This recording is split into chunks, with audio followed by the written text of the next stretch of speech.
મનોરંજન જગતમાં લગ્ન અને ડિવોર્સ જાણે સામાન્ય બાબત છે. થોડા સમયે કોઈ જોડું તૂટવાના કે કોઈ સેલિબ્રિટીના પરણવાના સમાચાર આવતા રહે છે. છેલ્લા થોડા દિવસથી ચર્ચા ચાલી રહી હતી કે બોલિવૂડના દિગ્ગજ કપલ ધર્મેન્દ્ર અને હેમા માલિનીની મોટી દીકરી ઈશાના લગ્ન જીવનમાં તિરાડ પડી છે.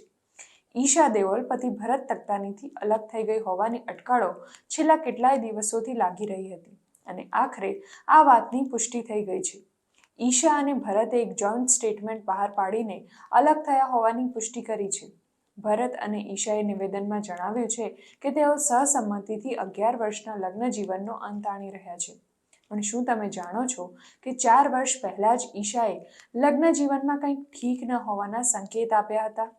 ઈશાના કહેવા પ્રમાણે બીજી દીકરીના જન્મ બાદથી જ ભરત સાથેના સંબંધોમાં અંતર આવવા લાગ્યું હતું. આ વાત ઈશાએ પોતાના પુસ્તકમાં જણાવી છે. ઈશા દેઓલ અને ભરત તખ્તાનીએ 29 જૂન 2012ના રોજ ઇસ્કોન મંદિરમાં સાદગીથી લગ્ન કર્યા હતા. લગ્નના 5 વર્ષ બાદ કપલે પહેલી પ્રેગ્નન્સીની જાહેરાત કરી હતી.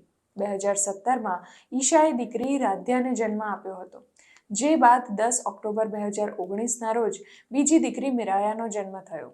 ઈશા દેઓલે 2020માં Amma Mia stories advice and recipes from one mother to another નામનું પુસ્તક લખ્યું હતું, જેમાં તેણે જણાવ્યું કે બીજી દીકરીના જન્મ બાદ તે ભરતને સમય નહોતી આપી શકતી, જેના કારણે ભરતને લાગતું હતું કે તેની અવગણના થઈ રહી છે. મીડિયા રિપોર્ટ અનુસાર ઈશા દેઓલે પોતાની પેરેન્ટિંગ બુકમાં લખ્યું કે મારી બીજી દીકરીના જન્મ બાદ મેં નોંધ્યું કે ભરતમાં ચીડિયાપણું આવવા લાગ્યું હતું. તે મારાથી ચીડાઈ જતો હતો. તેને લાગ્યું કે હું તેના પર પૂરતું ધ્યાન નથી આપી રહી. કોઈ પણ પતિ માટે આ પ્રકારે અનુભવવું સામાન્ય છે, કારણ કે એ વખતે હું રાધ્યાની પ્લે સ્કૂલના ફિયાસ્કોને સંભાળવામાં અને મિરાયાને ખવડાવવામાં વ્યસ્ત રહેતી હતી.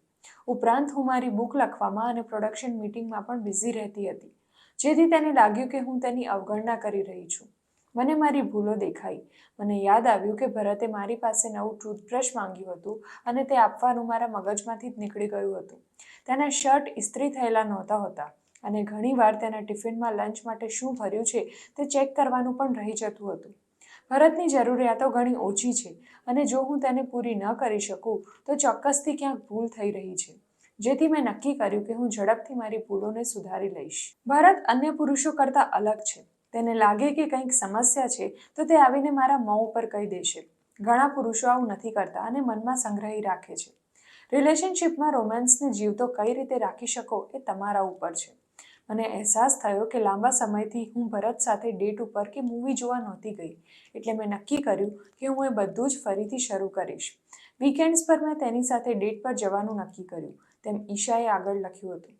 ભરત અને ઈશાએ અલગ થવાનું કારણ તો નથી જણાવ્યું, પરંતુ અટકળો લાગી રહી છે કે આ કારણ હોઈ શકે છે. દિલ્હી ટાઈમ્સને આપેલા જોઈન્ટ સ્ટેટમેન્ટમાં અલગ થવાની પુષ્ટિ કરતા ભરત અને ઈશાએ કહ્યું, અમે સંમતિથી અને મિત્રતાથી અલગ થવાનો નિર્ણય કર્યો છે. અમારા જીવનમાં આવી રહેલા આ પરિવર્તન વચ્ચે અમારો શ્રેષ્ઠ પ્રયાસ રહેશે કે અમારી દીકરીઓને ઓછું ન આવવા દઈએ. અમારી બંને દીકરીઓ અમારા માટે સૌથી વધુ મહત્વની છે. આ ઘડીએ તમે અમારી પ્રાઇવસીનું માન જાળવશો તેવી અપેક્ષા છે. ઈશા અને ભરતના અલગ થવાની અટકળો છેલ્લા કેટલાય મહિનાઓથી ચાલી રહી હતી.